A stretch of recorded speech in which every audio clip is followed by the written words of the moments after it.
we are all overwhelmed with joy when Jigsaw puzzles were, modified and transformed into divine temples. It's not only the transformation of temples, Hindu culture. It was really remarkable, Jerry. And we got to know that it was definitely not an easy job that gains strength through discussions. Let us engage in one such meaningful conversation to spread the wealth of wisdom. I would request Sri Srivatsa ji, who is the president of V3K, to come and continue the discussion with Sri KK Mohammed ji. I request Srivatsa ji to continue the conversation with Sri KK Mohammed ji.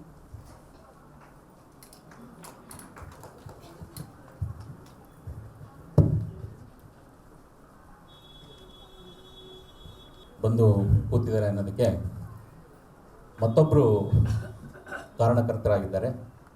Karnataka ಇತಿಹಾಸ ಸಂಕಲನ ಸಮಿತಿಯ ಕೃಷ್ಣಮೂರ್ತಿಜಿ ಇಲ್ಲಿದ್ದಾರೆ. ಅವರು ಇದಕ್ಕೆ ಒಂದು ಕಾರಣಕರ್ತರು. ನಮ್ಮ ವಿವೇಕ ವಿಚಾರ ವೇದಿಕೆ ಈ ಕಾರ್ಯಕ್ರಮಗಳಿಗೆ ಬಹಳಷ್ಟು ಅವರಿಂದ ಸಪೋರ್ಟ್ ಸಿಗ್ತಾ ಇದೆ. To get doctor KK Mohammed today, we started working 18 months ago. You can just imagine the amount of effort and how busy is this person sitting right next to me and right in front of all of us. Sir, I would like to tell you that Shiva is indeed happy with you. So that's why he bestowed Padma Shri in 2019. So I can say that you are also Shiva's chosen person. Sir, during this discussion, we'll talk about Rama Janmabhoomi. Yes. On this same stage, about 5 years ago, Dr. Bal Mukund Pandey had come and he spoke about Ayodhya, the Itihasa of Rama Janmabhoomi, and there were so many small snippets that he shared with us about the belief system of our country, about the belief system which has grown inherently in Indians, about Ramayana, about Sri Rama. So we'll also talk about Kashi and Mathura, sir, very briefly, considering that we are short of time. Always we are short of time, and when we have people like Dr. KK Mohammed, sometimes we feel that we need a 2-day program or a 24-hour program continuously. We'll also talk about briefly about various excavations which have happened across the country. So my first question to you is, when I read your book, Indian I Am, I got to know that you had a long struggle with communist historians. Yes. And you are very popular for opposing communist historians who destroyed the fabric of this country. Yes. So, what is the role of Marxist historians in suppressing facts about Rama Janmabhoomi? And communists are supposed to be non-believers. Yes. They are supposed to be atheists. But in this occasion, communists became believers and they started supporting Babri Masjid Action Committee. Yes. Okay? So, can we just hear from you, sir? Yes. What is the role of Marxist historians? Marxist historians means mainly it is Dr. Irfan Habib, Romila Thapar, and then we have got R.F. Sharma and Dr. Jha. These are the main important theoreticians of the Marxist group of people. So what they have done is they played a very wrong role in the case of Ayodhya also. Ayodhya, none of them are archaeologists. Neither Irfan Habib is an archaeologist, nor Romila Thapar, nor R.F. Sharma, nor Jha. But they had a lot of connection with the press fraternity. And the archaeologists are mostly, they are introvert. They don't go to the press. They don't speak out also. So I had gone along with Professor B.B. Lal in 1976 excavation. So before excavation, what we do is before we explore the whole area, so that the area we are going to excavate, that you have to contextualize it. So now when I went inside, I saw that the mosque was constructed over 12 temple pillars. Now the question is how to identify whether it is temple pillars or it is a mosque pillars. So temple pillars would be having Purna Kalasha at the base part of it. Purna Kalasha, now that is known as Mangala Kalasha, Purna Kalasha. So if a Swamiji comes now, you cannot receive him with a garland. You cannot receive him with a shawl. It should be with a Purna Kalasha. That is Purnamada, Purnamidam, Purnartha, Purna Mudachyate. So these pillars were mostly made out of that. And if you have any doubt, you just go to Qutub Minar. Just by the side of Qutub Minar, there is a temple group known as Qubatul Islam, a masjid group known as Qubatul Islam. They are made out of the temples, temple pillars. They have destroyed 27 temples of both Jaina and Hindu temples and constructed over there. Acha. I see. Sorry. So you can, even now you can see a number of sculptures of gods and goddesses. More than 50 sculptures of gods and goddesses are there. Now, how can you argue that these are not the temple parts? And they are not archaeologists also. That is the biggest problem. But they had a certain press connection with the English press people, and with that, they started managing it. And we questioned them. And I said, because in 1990 I gave a press statement. I had participated in that excavation, and we have got many antiquities which was associated with the temples. And then I made one more statement that Ayodhya is as important for Hindus as Makkah and Medina are for Muslims. So Muslims should willingly hand it over to Hindu community to reconstruct a magnificent Hindu temple. That was my statement. I should not have given such a statement because I was a government servant. It is a very sensitive issue. My probation period was not over, so I could be dismissed right away without even serving the shock of notice. But I made a statement like that. So when I made this statement, and it was coming out from an archaeologist, and then now they were completely tongue-tied. All the Marxist historians. Otherwise, they were issuing statements after statement. And when I said that none of them had participated in this excavation, none of them had visited the site also, and none of them have got any kind of understanding about archaeology. Then they were stopped. You said none of them visited the site. So, sir, I just wanted to ask you, when did you first visit the site? Use that. When did you first visit the site, and what did you find in? I visited the site in 1976, along with the excavation party. So first of all, we saw this one, and then what we did is, the Professor Lal, he excavated the western part, beyond the masjid. The western part would be the Qibla of the mosque, but beyond that he excavated. So he got a similar kind of pillar basis on which these pillars were standing.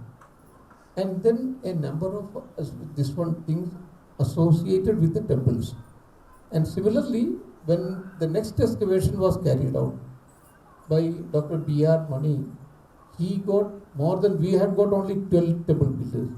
He got more than 50 pillars saying that this was a magnificent temple. And then on the top of this temple, there will be Amalga. That Amalga, we could excavate it from beneath the temple, which means it was only a temple, it was nothing else. And then similarly, several Shigara portions of the temple, that was also excavated. Then in every temple there would be Pranala. Pranala means every day you have to Abhisheka Jala, and that Abhisheka Jala will go through that Pranala. So that Pranala would be exclusive property of a temple. That Pranala we got it from the excavation team. Pranala always faces north? That is facing north, yes, that is most important. That is facing north. Because, wherever the river is taking a turn, like Gangotri, Yamunotri, Haridwar, Lakshman Jula, Prayag, that will be, whenever it is taking a turn towards northern side, that will be an important place in Hinduism. So that is why all the Pranalas would be towards the northern side. It was that. And then we got an inscription also in 20 verses, which says that this temple is dedicated to That Vishnu who had killed Bali. So who killed Bali? That was Rama only. And then it says that who had killed 10-headed person. Who is that person? 10-headed person, Ravana. Yes. So all these things, so these prove this evidences which cannot be disproved. That kind of evidences we got, and it was on the basis of this report which was given by Archaeological Survey of India. The Honorable Supreme Court has taken a very balancing decision. And apart from that, you could no other decision would have satisfied the entire Indians. So it was a wonderfully balanced. I did not expect this much of balanced decision would be coming. Okay. In 1989, even before that, I would like to ask you one question which I had not planned, but now since you spoke about Qutub Minar, today on this stage, can you just tell us briefly for 30 seconds, is Qutub Minar really what it is made out? The by Qutub Minar, historians? because that is an extreme Hindu group, Not only they make a claim for this one Taj Mahal, also for Qutub Minar also. Qutub Minar's this one architecture is completely different. That is not a Hindu architecture. It is purely Islamic architecture, and 1190, because it was constructed in 1198, Qutub Minar. Before that, in the Afghanistan area and Central Asian area, there were a number of minars like this one. So that would be having stalactite, the balconies would be there. That would be having these triangular pediments would be there. So that is purely Islamic architecture. It is not Hindu architecture. So claiming extraordinary claims like this one, Taj Mahal was a Hindu temple. That is made by the extreme Hindu group of people who does not know anything about art, architecture, all the evolution of this one Islamic architecture. For example, in Islamic period, you have to divide into two. One is the Sultanate period. Sultanate period means from 1192 up to 1526. From 1526 up to 1857, this is Mughal period. So during that period, during the Sultanate period, only single shell dome was there. Arch Islamic architecture. I am not talking about that one. But originally Hindu architecture, they were not using arches. And they were not using domes also. And this is purely the contribution of this one, Islamic architecture. But that too, single domes were used during the Sultanate period, that is from 1192 up to 1526. Taj Mahal is a double dome architecture. Double dome architecture that evolved after 1526. So if the extreme Hindu group says, no, it was there in the 11th century, that is simply, that is, no archaeologist, no architect would believe it. That is the problem, because, many people though make extraordinary claims like this one. As an archaeologist, I cannot believe in Pushpa Vimana. I cannot believe in that surgery, because without anesthesia, you cannot do any surgery. Without this one, about the Pushpa Vimana, we cannot, as an archaeologist, I cannot believe that one. We condemn all these kind of extraordinary things, which a person should not, because of that, what happens is, the rightful archaeological and the rightful scientific development which was made by in India, that is also being doubted by the extraordinary claims of these people. So we should be very careful. Only reasonable thing. India is not a country of chosen people. These people of chosen, we are chosen people because many other people also used to believe like that one. For example, Germany, they used to believe that we are chosen of the gods.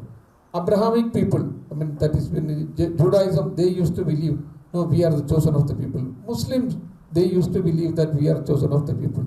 And similarly, now a new trend has come to India also. We think that we are chosen of the people. It is not like that one. Every community, they had their own development. Every civilization, they had their own development. So we should be very careful about promoting this kind of Pushpaka Vimana people, surgery people, or we had internet during that Mahabharata period. All these are a very false claim, and let us not promote that thing. That will be very dangerous for the country. So probably because of the suppression of the real history, I think probably that is a counter reaction. Yes. So that is where sub-nationalism grows, and then a lot of people start talking about these things. Yes. That is your observation is 100% correct. That is because of that suppressed national beliefs. Okay. So coming back to Rama Janmabhoomi, 25 historians they presented an analysis in 1989. This analysis was to support Babri Masjid Action Committee. And I would like to understand from you, what was the analysis? No, because they claim because they don't have an archaeological background. Without archaeological background, they say that about Ayodhya, there was no reference in older books. That it became a big movement, Rama movement only in 19th century. That was what they said. But if you go through Rudrayamala, that was an 11th century book, there are references about this place. And in Akbarnama was written in 16th century. There are references about the Ayodhya, and it says it was written by Abul Fazl. And he says that a lot of people during the month of Chaitya, they go to the where Ayodhya and they worship there. And after that, William Finch came. He came in 1611. He gives a very big description about this place, but he does not speak about any mosque there at that time. And then he was a Dutch person.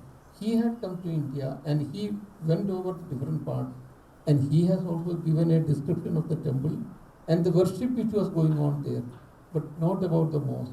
And then later on, the British people also, they have given a wonderful description about all this thing. So the statement of the communist historian that before 18th century there was no movement against this about Ram Janmabhoomi, that is completely fallacious, because they don't know anything about the archaeological data. That is the biggest problem. Okay, there were also attempts to bring in Buddhists and Jains. Yes. So that is again, because they just wanted to make more claimants into it. Some of the Buddhist people, I was closer to Buddhist people also because of my posting in Patna. I discovered a number of Buddhist stupas also in Rajgir and other places. So they had approached me that is a Buddhist stupa. I said, how can it be a Buddhist stupa? Because there was a circular temple. So they told me that it is a Buddhist stupa. I said, if it is a Buddhist stupa, that would be a solid structure. But this is you have got an empty room with the hockey. It's a circular structure, and there are many circular temples like this one. It belongs to that kind of circular group of people. And if it is, this one Buddhist stupa, you will not be getting the pranala, because there is no question of getting pranala there. But here you have got the pranala also, and it is not a solid structure also. If it is not a solid structure, you cannot say that it is a Buddhist stupa. That is just to create problems and make more claimants into it. Jainis, of course, we had got a small Jain sculpture also, but they are this one. That does not make any claim for that place, holy place. It was primarily a Hindu area only, and in the periphery, Buddhists were also living, Jains were also living, and many others were also living. That was just to create problem for this one. And all these decisions were taken in ICHR room, in the room of Irfan Appi. And as a government body, they should not have interfered. That was very wrong. And nobody stopped them there at that time. I would like to draw the attention of the audience, to this fact. The reason I'm raising these points is to ensure that all of you understand, the kind of thoughts and the kind of designs that these people made, just to ensure that there are more claimants to that Rama Janmabhoomi, and just to ensure that the case gets complicated even more and we don't get justice at all. So that was the idea behind such things. Yes, sir. B.B. Lal also made a statement during that time. Can you tell us more about it? Yes, B.B. Lal, because B.B. Lal, ordinarily what he is, he is not an extrovert. He does not keep up any relation with the press. But these people, they went to the press saying that B.B. Lal had excavated the area and he did not get anything associated with the temple, and there is no question of giving the area to temple with these people. So naturally he had to this one defend himself. He defended, he came forward and he said, no, we have excavated the area, we got a number of things, number of antiquities associated with the temple, and the rest of the part he did not make any comment. That it should be handed over to Hindus or Christians. That he did not make any comment. But he said, no, we have got a number of things. So ideally, the rest of the archaeologists who were part of it, they should have also stood up to support him. Many people did not. But that is because, as a government servant, you cannot make a statement without getting permission from the higher authority. And nobody would give you that permission. But I broke that rule. And I was a deputy superintending archaeologist at that time in Madras. I gave a statement, no, I was the only Muslim who had participated. So that brings me to Mr. Mahadevan, who was an IAS officer. Yes. So Mr. Mahadevan actually writes, yes. He suggests to you that you should write an article in Indian Express. Yes. So that also becomes a turning point. Yes, your that was article. a turning point. Tell us more about it, sir. So it was, because Mahadevan, he was is a top IAS officer. He has written many volumes about Ayodhya also, although he was an IAS officer. And then he was at that time in the editor of Mani Malar, this one newspaper at that time. So he said, these things are, if a group of people say, that is communist historian, that there was no temple remains, and archaeologists say, no, there were temple remains, why can't we do a third excavation? That was his comment. So I wrote him a letter at that time. Because he used to come to this one Archaeological Survey of India office also. I wrote him a letter saying, sir, I had seen that temple also, and the temple remains also, and I was the only Muslim who had participated in that excavation. So as soon as he got the letter, he came to my room and told me, sir, Muhammad, this is a very important document, you should publish it. But then I said, sir, you are a senior government officer, you know the government rules better than me. We just cannot publish it like that without taking the permission. And nobody is going to give you the permission at that time. But then we decided that it should be published. So it was on his assurance that I published this one. And later on, the secretary told me that he is going to suspend me right now. So I told him, sir, you can suspend me, but I have not done it because of any personal interest. I just wanted to make it for the welfare of the country. So I just quoted a verse from this one, our scriptures. Loga samgrahamam vapi sambhashyan kartumarhasi. Whatever you do it for the welfare of the world. So he became further angry. He said, I am a Brahmin from Allahabad and you are teaching me Sanskrit. I am going to suspend you right now. Then I said, sir, so dharmaye nijanam shreya. I have done my duty, even for that, even death is also welcome. That changed him. He said, well, Mr. Muhammad, you have done the right thing. It should have been spoken by an archaeologist. You are an archaeologist. It should have been spoken by a Muslim archaeologist, and you are a Muslim archaeologist. But I have instruction to take action against you. Then I said, sir, you can do anything. But Mahadevan was there. He was very senior to him. He was the industries minister also, as industry secretary also. So he came in and he said, no, you don't take any action against him. It is on my request he has done it. And you were posted to Goa. Yes, I was posted to Goa. That was a kind of elevation for me. It was only suspended, but it was an action taken against me, but at the same time, it was an elevation also. Okay.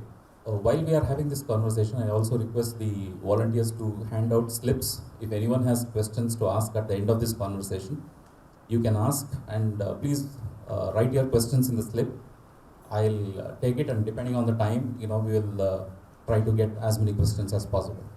So, sir, it's unfortunate that we have to talk about this. That you are the only Muslim in the team of archaeologists, and because you are the only Muslim, it authenticates it even more further. Yes. This is an unfortunate position. As Bharatiyas, the Ram temple, we are all proud descendants of Lord Sri Ram, and religion shouldn't matter because everyone who is living in this land is a Bharatiya. So, I just want to ask you in detail, can you tell us more about what did you find? Did you find the images of some gods, or there were? I read that somewhere that there was a stone image of a yakshi. So there are a lot of things people. Lot of things were. Can you just talk about it? Because I think in my photographs it would be there a lot of things, because these small gods and goddesses and many things had come out. So for that, I mean, it will take a lot of time, and all of them were associated with the temple and temple architecture. That itself proved that it was a flourishing center of the Hindu art and architecture. But the problem with these people were they were neither archaeologists, and they were getting from some other parties also, they were getting support that one. And even BJP and RSS were also containing 820 verses are there. In these 20 verses, that was written in the Devanagari. It was examined by the epigraphist, and epigraphist mainly from from Mysore. We have got chief epigraphist is there. It was he who had examined, and then Dr. Shastri was there. They all examined, and on the basis of that, it is said that it belongs to 12th century AD. And then we got this one. Many other interesting features also. And it is in that inscription it is says that it is dedicated to that Mahavishnu who had killed Bali, and also who had killed 10-headed person. And it was a very clinching evidence at that time to say that it belongs to 12th century and it was dedicated to Lord Sri Rama. Otherwise we were not getting any other evidence. So it was on the basis of this inscription it was proved that it belongs to 12th century. Okay. So there were a lot of ground penetration radar surveys, which showed the presence of structures below the disputed masjid. Yeah. And as per the High Court order, there was a team of archaeologists under the guidance of Dr. B.R. Mani. Yes. So they did 2 excavations. Okay, can you tell us more about those excavations? Yes. One is first of all, about the radar survey. Because as I said that they are not archaeologists, these Marxist people. They made a claim saying that, this Ayodhya Masjid is built not only over a temple, even before that time when there was nothing at all. It is on the virgin ground, that is what they said. It is on the virgin ground, and there was no temple earlier, and there was no structure even earlier. That was their claim. But when this radar survey was made, it became very clear, no, there were structures even below that. So now they said that you don't make any radar survey and other things. But the court said no, radar survey should be done. That is the preliminary part before taking up the excavation. And at that time, when the High Court gave the order, the place should be excavated. Then they tried to stop the excavation, and they contacted me also. There was a professor in Delhi University. He contacted me. I said, no, nobody can stop the excavations now. The radar survey that has very clearly said that there are structures deep inside, and now we have to excavate it, and we should come to some decision. So they tried to stop that one also. But before, since it was a High Court order based on a Supreme Court order, it was excavated by Dr. B.R. Mani, and more cleansing evidences came. So that was the result of the whole thing. So we also found a 10th century temple, Yes. Under that, and it was interpreted by historians as a Buddhist stupa. How did you counter it? No, it was not by historian. That was only by a particular temple. 2 persons were there. So they said that it was a temple. But we said, this is a circular temple. This is not a Buddhist stupa. If it is a Buddhist stupa, that would be a solid structure. Solid structure means there will not be any cavity. Everything would be filled up. And then you will not be having this kind of pranala also. Pranala is exclusively for Hindu temple. If there is a pranala, that means it is a Hindu temple, not a Buddhist structure. And had it been a Buddhist structure, that would have been a solid structure, but it's not a solid one. So that was the argument which we gave. So as it happens, at crucial junctures during the saga, the fight, in the courts, at crucial junctures, always Dr. K.K. Mohammed used to write letters or issue press statements. So that used to help the arguments. So in 2019, during the arguments, Dr. K.K. Mohammed again issued a statement to Times of India. And immediately, one person by name Nadeem Rizvi issued a rejoinder. Yes. Can you tell us more about your statement and his rejoinder? Yes. So, because this one I knew their modus operandi, communist modus operandi, because I was fighting all alone in Aligarh Muslim University. So, while this one court hearing was going on, just before the closing of the court hearing, I understood that these people would issue some kind of statement just to prejudice the Honorable Supreme Court.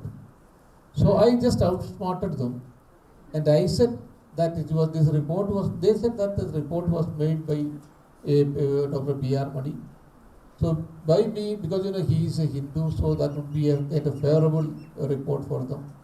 So I came out with a press statement that was widely published by Times of India. I said that it was not only Dr. B.R. Mani who had prepared the report. There were 4 Muslim archaeologists who were co-authors for this report. And I took their names also. So one was Mr. Khwaja, Dr. Khwaja. This Khwaja was the director of epigraphy, Persian epigraphy in Nagpur. I took his full name. And then I said that Atikur Rahman Siddiqui was there. He was the superintending archaeologist of Agra Circle. I took his name. And there were 2 more Muslim officers. And I took the names of all these officers also, and also their designation. So that was a shock for these people. Because these were the 4 other people who were the co-authors of this report. So they had no reply at all. Because when the Muslims also came to know that there were 4 Muslim co-authors also for the report, they had no reply at all. And the court was also convinced, because court was even otherwise also convinced, but that was the last push, the last nail on their coffin. Okay. I'll just request Prashant to run through the slides, and there are some images related to what was found below the structure. So can you please point out to the slide numbers if you can.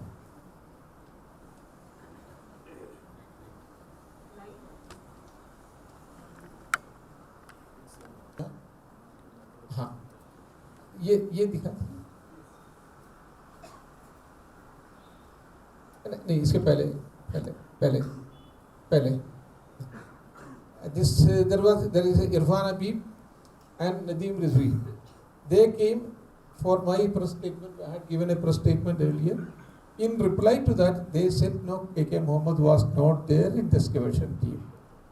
So I wrote because Professor Lal was not here in India at that time. Normally, Times of India, they should have contacted me. But they managed it in such a way that they did not contact me, they did not get my comments also. They just published it that K.K. Mohammed was not in the excavation team at all. But then I contacted Professor Lal, and he was in America at that time. He gave a press statement, though K.K. Mohammed was very much in the excavation team. He was an important key figure of the excavation. And this, my press person, he contacted some other people who are living even now, because most of them have passed away, who were living. So he contacted them also and gave their version also. So all of them said K.K. Mohammed was there in the excavation team. पहले वाला photo इसके बाद this is that K.K. Mohammed was never part of the B.P. Lal's excavation. Next please. K.K. Mohammed was with me during the excavations at Ayodhya. That was Professor Lal's version. Next please. Next. नहीं एक वो था इसके पहले वाला before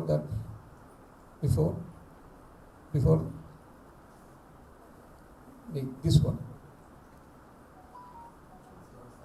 this this photograph. So the excursion team, we had taken the photograph. So I am sitting here. Yes, I am sitting here. Yes. This is Professor D.V. Lal. In the old photograph, we had to dig out because at that time photography was not so popular. So we had to reply for these people. This is Ashok Kumar Pandey. This is Gangadhar Go.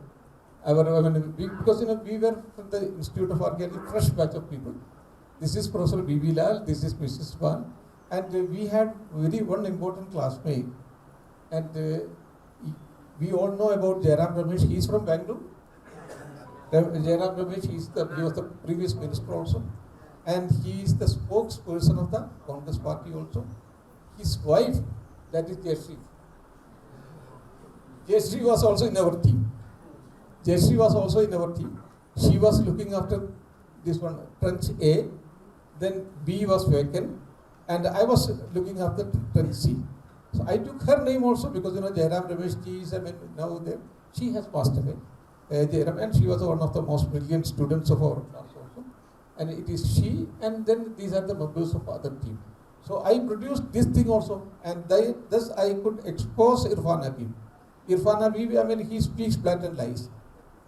Again, earlier also he had spoken so many lies against me.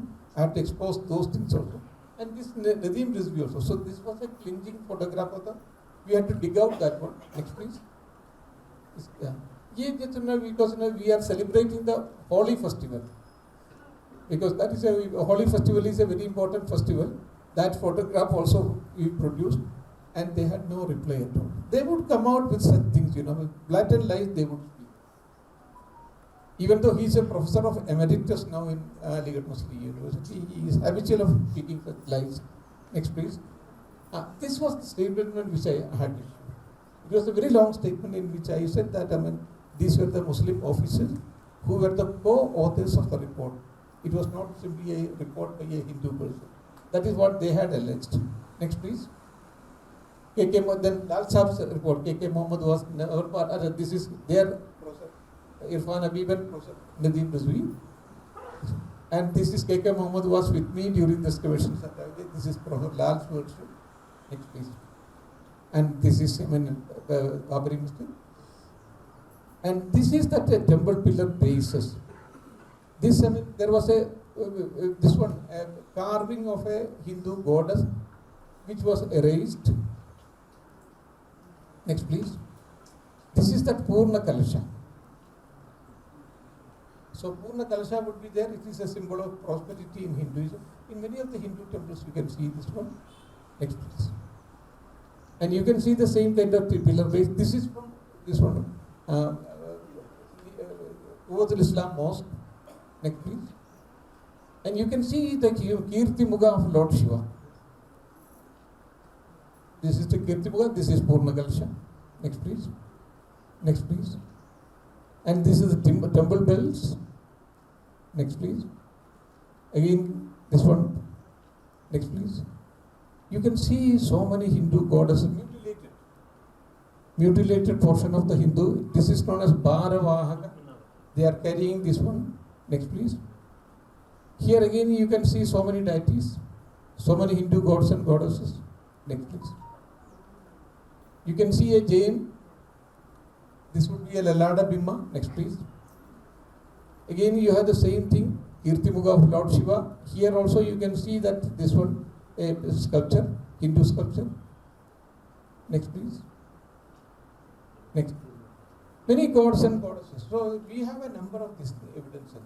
But the problem is, these people are not archaeologists, and because of that, they will make many statements, political statements like this one.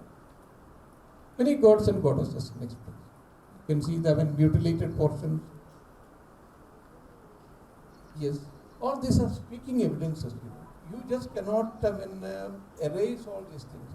Okay, let us accept certain things have happened. It was wrong at that time. The present day Muslims are not responsible for that.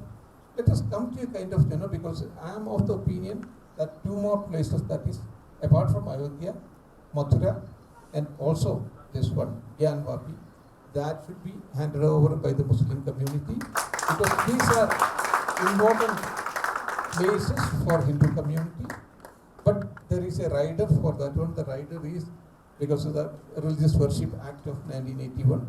Without that, I don't know what kind of rule with this one decision the government is going to do it. Without that, it would be a difficult problem also. But Hindu community, again, they should not make so many claims because they have got a long list. It should not be on the basis of that one. There should be a practical solution so that let Hindus and Muslims come to a united stand and let us make a united country. That is what we have to do. So many speaking evidences are there.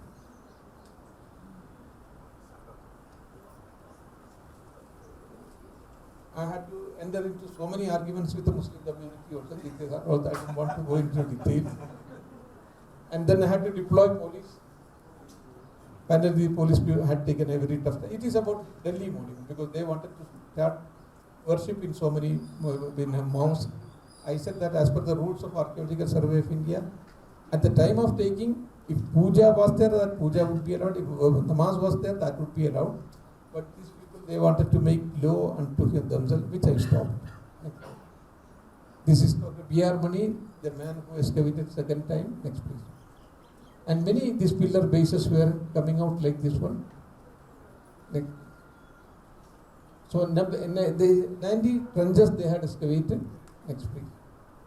And from all these things, temple pillars were coming out. Next, please. Next, please. This was a circular temple. Had it been a Buddhist stupa, that would have been a solid structure. It was not like that. Next, please. And many sculptures. In a Muslim area, in a mosque area, you will not get the photograph of. You could not get a terracotta. This one lady with her bust and other thing. In no mosque would be allowing this kind of thing. Next, please. Again, human with the figure itself, you will not be getting in a mosque. Next, please. And this is again with this one figure of a man. Next, please. And many human figures we are getting from the area. That is, it goes with the temple, but not with the mosque. Next, please. And this is again a drum, lady with a drum. This is the drum. Next, please. And this is animal faces. Next, please. This is a dog. You can never think of a dog in a Muslim mosque. Next, please. Number of things. Next, please. This one. Again, serpent hood. Again, you can never think of a serpent hood in a mosque. Next. This is temple Amalka. On the top of it, you will be having Amalka. Next. So Amalkas are there on the top of all these temples. Next. Here also you can see the same Kalasha and Amalka. Next, please. You have the Purna Kalasha here. Next, please. Again, similar temple pillars. Next, please. This is the top portion of the temples. Next, please. And this is that Pranala. This is crocodile head, because a crocodile, that is a representation of river Ganga. Next, please. You can see this kind of crocodile. All the Pranalas could be like this. Next, please. Here also you have got this is Chola temple. Next, please. You have the same, that crocodile head. This one. Next, please. And next. And this is that Shila Palaga. When the mosque was demolished, they got these 20 verses. Next, please. This is that 20 verses. Next, please. And many inscriptions were recovered from there. Next, please. This is Ludra Yamaga. In 11th century, there is a reference about the temple there. They say though it was only in 18th century, but we have got proof that it was in the 11th century itself there. It is in Pennsylvania University. Next, please. Many things. This John Delit. Next, please. And many evidences, like this one. All the English travelers, they had spoken about the temple, but not about the mosque. This is Joseph Stephen Taylor, many French people, many evidences, speaking evidences, all these things, that various periods. Next. And this is Janam Bhumistan Masjid hai karke this is when Persian Farman is there. So these are all very clinching and speaking evidence which they could not deny, and that is how the Supreme Court has come to the final decision. All these 7 Persian evidences. Next. And this is a Sita Rama coin which was minted by Akbar. Akbar's Rama Siya coins. Akbar had a lot of respect for Lord Shiva. For Sita Rama. Next please. Next please. So then you have, these are the evidences which we had presented. That is that the temple group had presented. All Persian documents. So thank you all again once more. We have 2 questions, I think.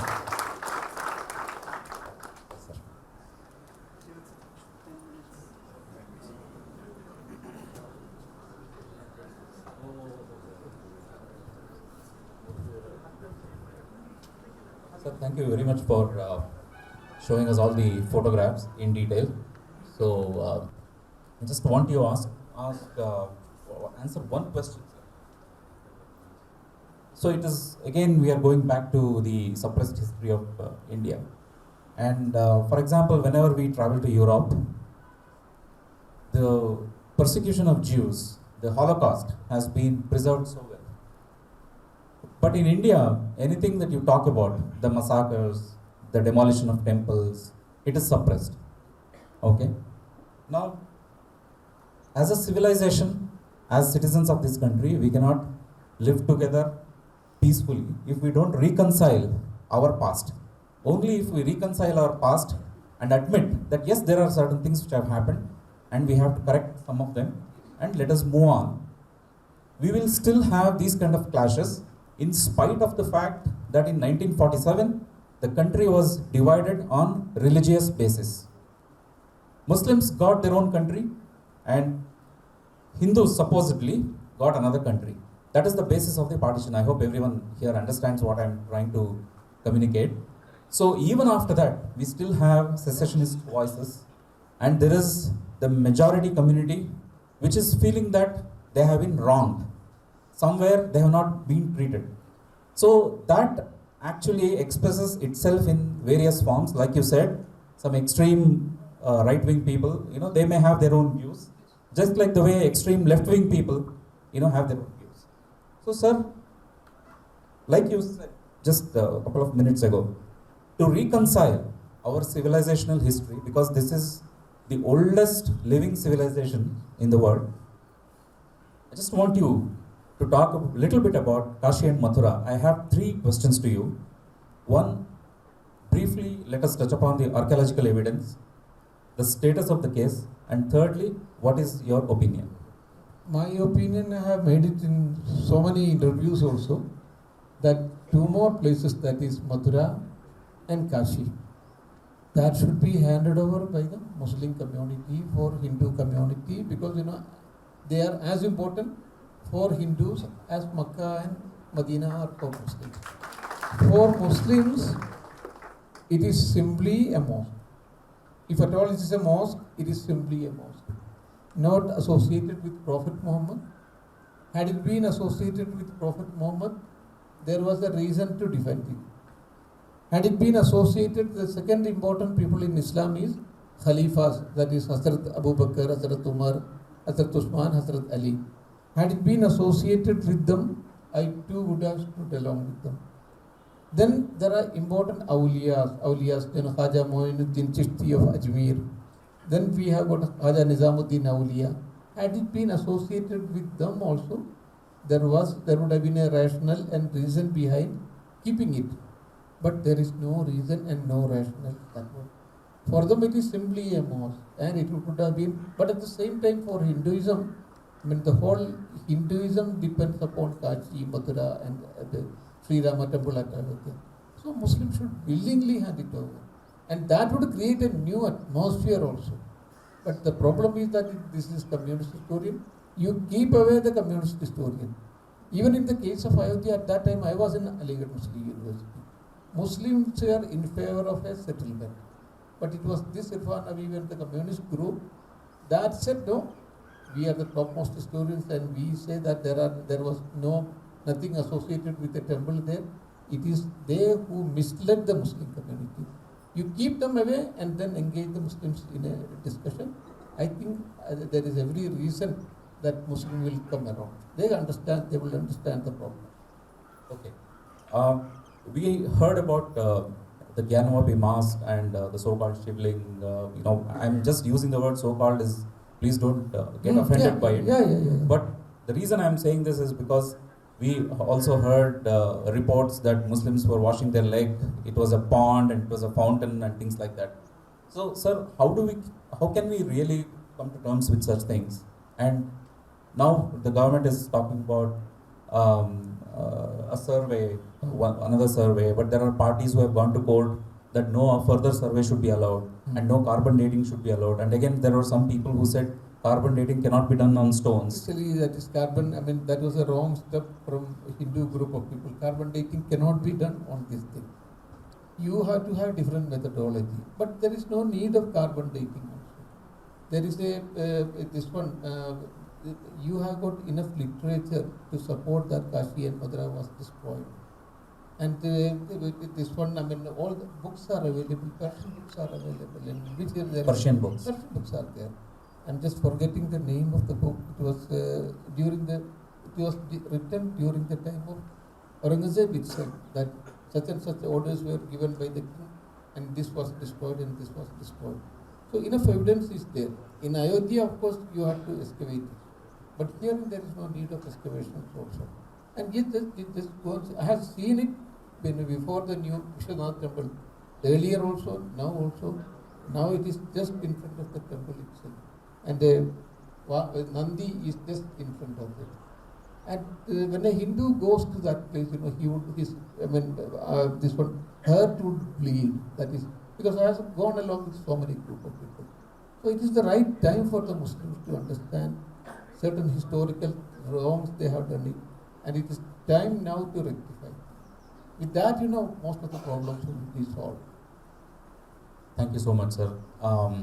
Just for the audience, I just want to share something. When we were organizing this particular program, we also wanted to go and give a letter to the local police station.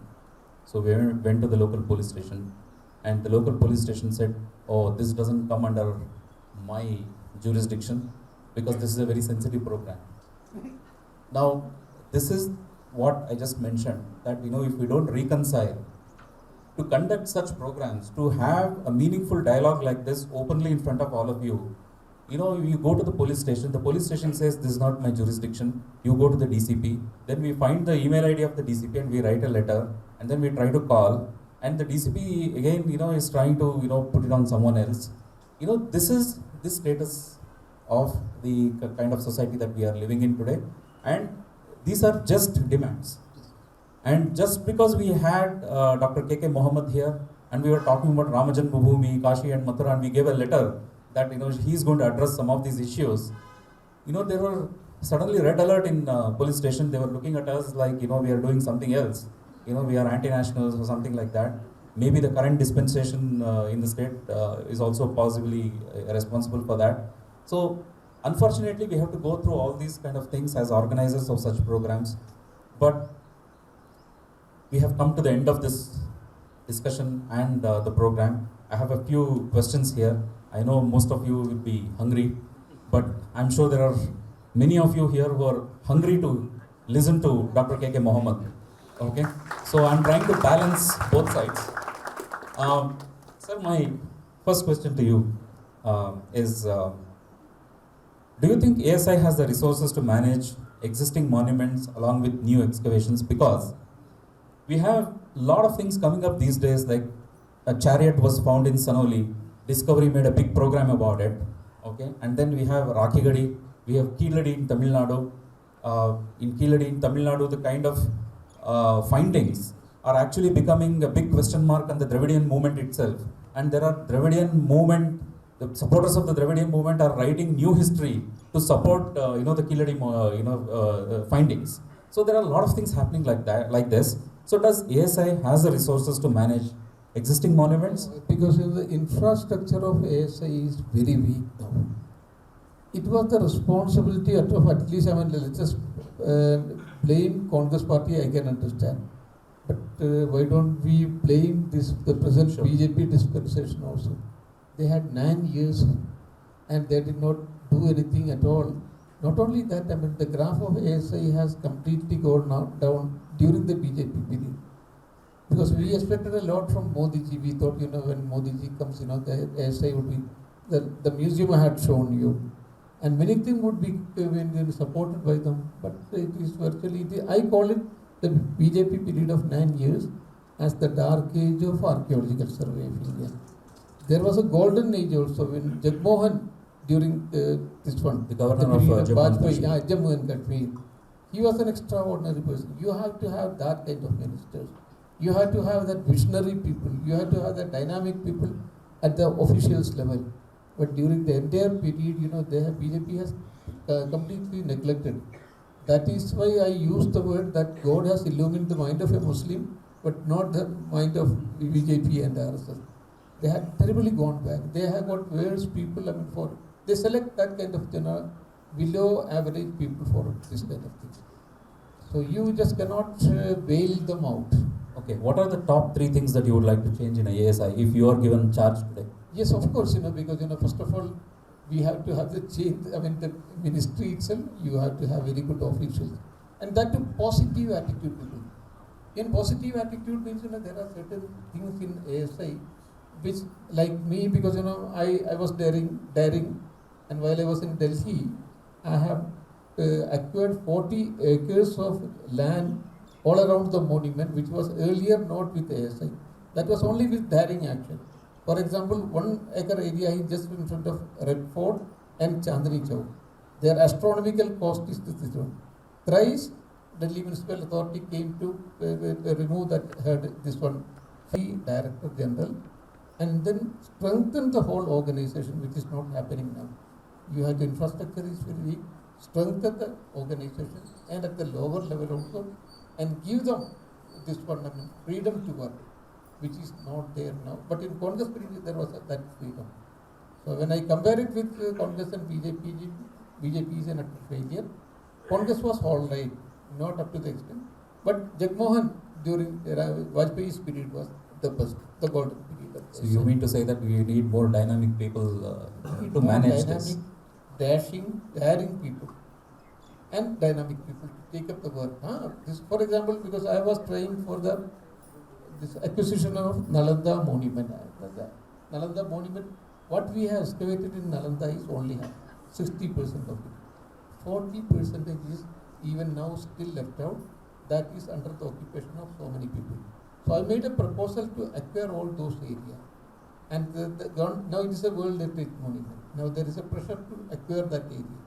But now that is pending since the last many years. Even day before yesterday, when I was in Delhi, I went to Archaeological Survey of India office. I said that please push forward. If I were there, at the superintending archive, that is a very important post. I would have got it done. At many places I have got it done like that one. You don't have to go through the similar method. You have got various other methods. Sometimes, you cannot openly speak about this one. And there are various ways if somebody wants to acquire certain living for your own government of India, you can do it, and I have done it and proved it also. Okay. Let us all pray to Vishwanath ji in Varanasi, that once it is liberated, he will give the required strength and courage to people who are ruling the country to improve things. And sir, with that, I'll move on to some more questions. Yes. This is something which we were talking today morning during our breakfast. Mr. Prasad is asking, do you see enough opportunities for our young generation who are willing to study archaeology? No, because one should not go simply for opportunity. Go to archaeology if you have a passion for the subject. I went for archaeology because of my passion, because I wanted to study history and archaeology. And job opportunities are not very good there. If you are in computer, you will be having more opportunities. If you have got in medicine, you will be having more opportunities. If you are in engineering, law, you will be having more opportunities. But in case you have passion and your parents are there to support you, then only go for archaeology. Otherwise, it would be a disillusion. Okay, so that I was Yes, removing yes. certain slips here because most of the questions were related Yes, to that. absolutely.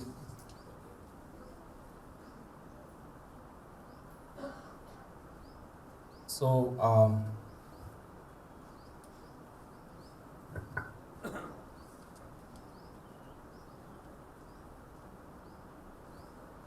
there is one question here um, about the threats that you are receiving, and somebody is very very concerned about your safety, and they're asking about the current status, sir. No, because I come from a Muslim predominant area. So of course, Muslim community would be angry against his son who came. Muslims would be terribly angry against me, and threat perception was a lot there. And it was the communist government who gave me the security for 3 years, not the RSS and not the BJP, because they were the beneficiaries out of that one. They should have done it. We had a lot of discussions also. So I had to flee from Calicut to this one Bihar. Then I had to change my bases. I did it a number of times. The so-called BJP and the so-called RSS, and I called them ungrateful. This one, and they did not do anything. But it was the Marxist Party whom I criticized like anything in my book. It was they who provided me the necessary security for 3 years, and now PFI is banned. Popular, this one, that organization is banned. More threats were from that organization because my people are mostly from there, and some of those people who have been arrested, they are also, and they are in Delhi. They are also from that area, and some of them were my seniors also.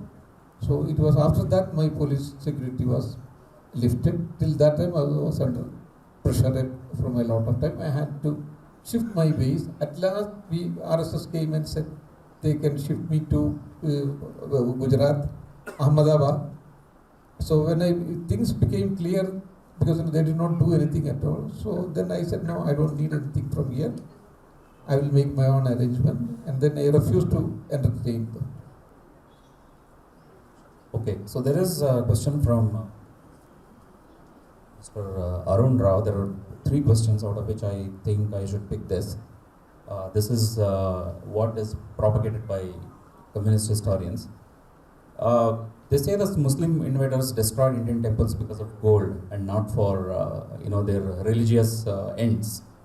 The question is, how far is it true? No, it is not at all true, because that might be one reason, lowest reason. But the initial reason you asked, because in Islam, monotheism is there, because you cannot worship anything, because if there is a sculpture or if there is an idol, so Islam is strictly against that one. Islam means people who had come to invade to India. Otherwise, Islam is, the real version of Islam is that you have to help and support. You have to at least, you cannot even abuse Hindu or non-Islamic gods. There is a particular surah in Islam, وَلَا تَسُبُّ الَّذِينَ يَدْعُونَ مِن دُونِ اللَّهِ. That is from Quran itself. That you cannot abuse the gods of others whom you are not worshipping. So that is in a strict sense, the Quranic ayat.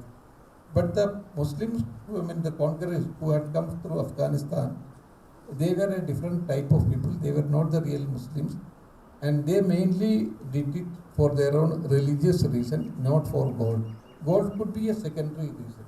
So there, the narration of these people, that is not people, they have gone wrong. Okay, I guess there are still a lot of questions, but most of it is repeated here.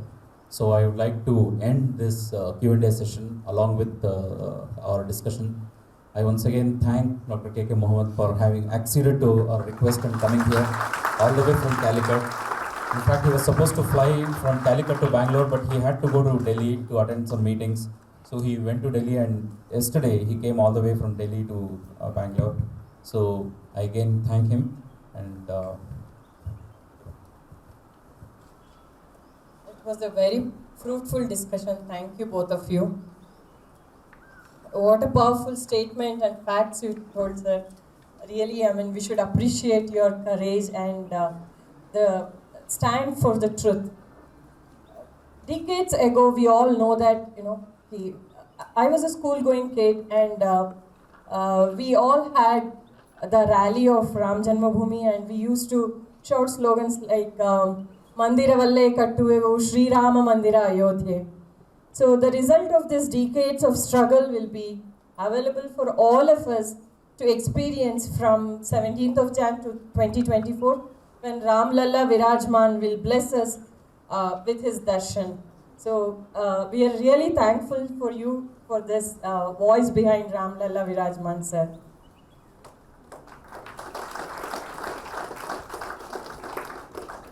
Ramo Vigrahavan Dharmaha. Rama is the personification of Dharma, meaning if Dharma had a human form, then it is Rama. So with this, we have come to an end of the program.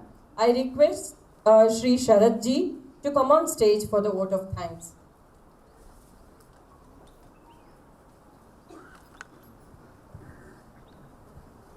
ಬಂಧುಗಳೇ, ಈ ಭಾರತ ವರ್ಷದ ಸನಾತನ ಸಂಸ್ಕೃತಿಯ ಪುನರುತ್ಥಾನದ ಈ ಪರ್ವಯುಗದಲ್ಲಿ ಭಾರತ ಕಂಡ ಶ್ರೇಷ್ಠ ಪ್ರಾಚ್ಯವಸ್ತು ತಜ್ಞ, ಶ್ರೇಷ್ಠ ವಿದ್ವಾಂಸರಾದ ಪದ್ಮಶ್ರೀ ಡಾಕ್ಟರ್ ಕೆ ಮೊಹಮ್ಮದ್ ಅವರು ನಮ್ಮ ಶ್ರೀ ವಿವೇಕಾನಂದ ವ್ಯಕ್ತಿತ್ವ ವಿಕಸನ ಕೇಂದ್ರದ ಆಹ್ವಾನವನ್ನು ಸ್ವೀಕರಿಸಿ ನಮ್ಮೊಂದಿಗೆ ತಮ್ಮ ಅಪಾರ ಅನುಭವದ ಜ್ಞಾನ ಹಾಗೂ ಅಪಾರ ಜ್ಞಾನ ಸಾಗರದ ಕೆಲವು ಎಳೆಗಳನ್ನು ನಮ್ಮೊಂದಿಗೆ ಅನಾವರಣ ಮಾಡಿದ್ದಾರೆ. ಅವರಿಗೆ ವಿವೇಕಾನಂದ ವ್ಯಕ್ತಿತ್ವ ವಿಕಸನ ಕೇಂದ್ರದ ಪರವಾಗಿ ನಾವು ಹೃತ್ಪೂರ್ವಕ ಧನ್ಯವಾದಗಳನ್ನು ಒಂದು ಸ್ಮರಣೆಯ ಮೂಲಕ ನಾವು ಅವರಿಗೆ ಸ್ವೀಕರಿಸಲು ಬೇಡಿಕೊಳ್ಳುತ್ತೇನೆ. Sir, we would be grateful for your gracious presence here and sharing your knowledge and enlightening us and educating us on our greatest heritage with respect to the archaeological importance. Thank you very much, sir. We request you to receive our humble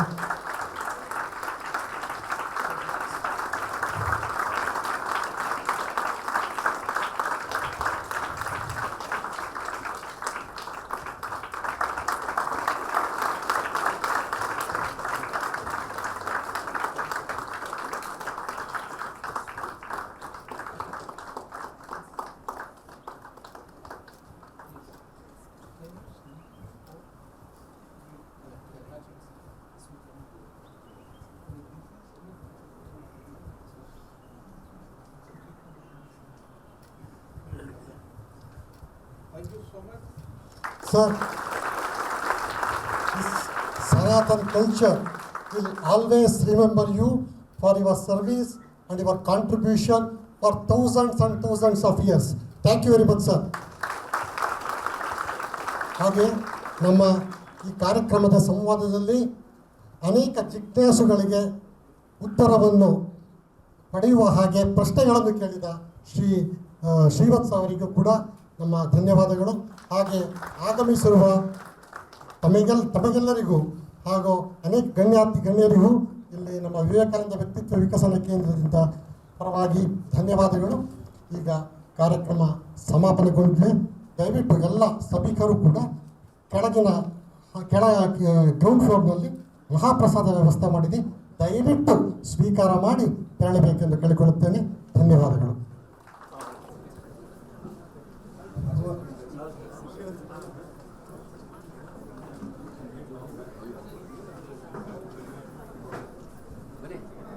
Sweet.